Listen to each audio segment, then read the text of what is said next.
प्रभु श्री राम जी की जय हो। कलयुग में सब लोग वर्णसंकर और मर्यादा से च्युत हो गए। वे पाप करते हैं और उनके फलस्वरूप दुख, भय, रोग, शोक और प्रिय वस्तु का वियोग पाते हैं। वेद सम्मत तथा वैराग्य और ज्ञान से युक्त जो हरि भक्ति का मार्ग है, मोहवश मनुष्य उस पर नहीं चलते और अनेकों नए नए पंथों की कल्पना करते हैं। सन्यासी बहुत धन लगाकर घर सजाते हैं, उनमें वैराग्य नहीं रहा, उसे विषयों ने हर लिया। तपस्वी धनवान हो गए और गृहस्थ दरिद्र। हे तात, कलयुग की लीला कुछ कही नहीं जाती। कुलवती और सती स्त्री को पुरुष घर से निकाल देते हैं और अच्छी चाल को छोड़कर घर में दासी को ला रखते हैं। पुत्र अपने माता पिता को तभी तक मानते हैं जब तक स्त्री का मुंह नहीं दिखाई पड़ता। जब से ससुराल प्यारी लगने लगी, तब से कुटुंबी शत्रु रूप हो गए। राजा लोग पाप परायण हो गए, उनमें धर्म नहीं रहा। वे प्रजा को नित्य ही दंड देकर उसकी दुर्दशा किया करते हैं। धनी लोग नीच जाति के होने पर भी कुलीन माने जाते हैं। द्विज का चिन्ह जनेऊ मात्र रह गया और नंगे बदन रहना तपस्वी का। जो वेदों और पुराणों को नहीं मानते, कलयुग में वे ही हरि भक्त और सच्चे संत कहलाते हैं। कवियों के तो झुंड हो गए, पर दुनिया में उदार कवियों का आश्रयदाता सुनाई नहीं पड़ता। गुण में दोष लगाने वाले बहुत हैं, पर गुणी कोई भी नहीं है। कलयुग में बार बार अकाल पड़ते हैं। अन्न के बिना सब लोग दुखी होकर मरते हैं। हे पक्षीराज गरुण जी, सुनिए। कलयुग में कपट, दुराग्रह, दंभ, द्वेष, पाखंड, मान, मोह और काम आदि और मद ब्रह्मांड भर में व्याप्त हो गए हैं। मनुष्य जप, तप, यज्ञ, व्रत और दान आदि धर्म तामसी भाव से करने लगे।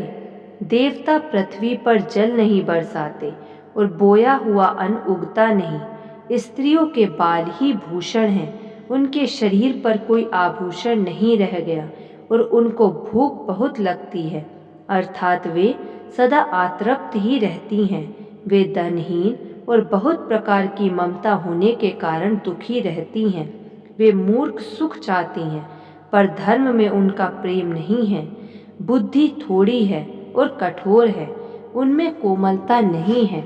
मनुष्य रोगों से पीड़ित है, सुख कहीं नहीं है। बिना ही कारण अभिमान और विरोध करते हैं। 10-5 वर्ष का थोड़ा सा जीवन है, परंतु घमंड ऐसा है मानो प्रलय होने पर भी उनका नाश नहीं होगा। कली काल ने मनुष्य को अस्त व्यस्त कर डाला। कोई बहन बेटी का भी विचार नहीं करता। लोगों में न संतोष है, न विवेक है और न शीतलता है। जाति कुजाति सभी लोग भीख मांगने वाले हो गए। ईर्ष्या, कड़वे वचन और लालच भरपूर हो रहे हैं। समता चली गई। सब लोग वियोग और विशेष शोक से भरे पड़े हैं। वर्णाश्रम धर्म के आचरण नष्ट हो गए। इंद्रियों का दमन, दान, दया और समझदारी किसी में नहीं रही। मूर्खता और दूसरों को ठगना यह बहुत अधिक बढ़ गया। स्त्री पुरुष सभी शरीर के ही पालन पोषण में लगे रहते हैं। जो पराई निंदा करने वाला है, जगत में वे ही फैले हैं। हे सर्पों के शत्रु गरुण जी, सुनिए। कली काल पाप और अवगुणों का घर है, किंतु कलयुग में एक गुण भी बड़ा है कि उसमें बिना ही परिश्रम भव बंधन से छुटकारा मिल जाता है। सतयुग, त्रेता और द्वापर में जो गति पूजा, यज्ञ और योग से प्राप्त होती है, वही गति कलयुग में लोग केवल भगवान के नाम से पा जाते हैं। सतयुग में सब योगी और विज्ञानी होते हैं।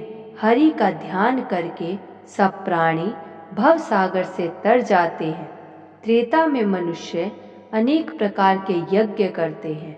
उपसर्ग कर्मों को प्रभु के समर्पण करके भव सागर से पार हो जाते हैं। द्वापर में श्री रघुनाथ जी के चरणों की पूजा करके मनुष्य संसार से तर जाते हैं, दूसरा कोई उपाय नहीं है। और कलयुग में तो केवल श्री हरि की गुण गाथाओं का गान करने से ही मनुष्य भव सागर की थाह पा जाते हैं। जय श्री राम।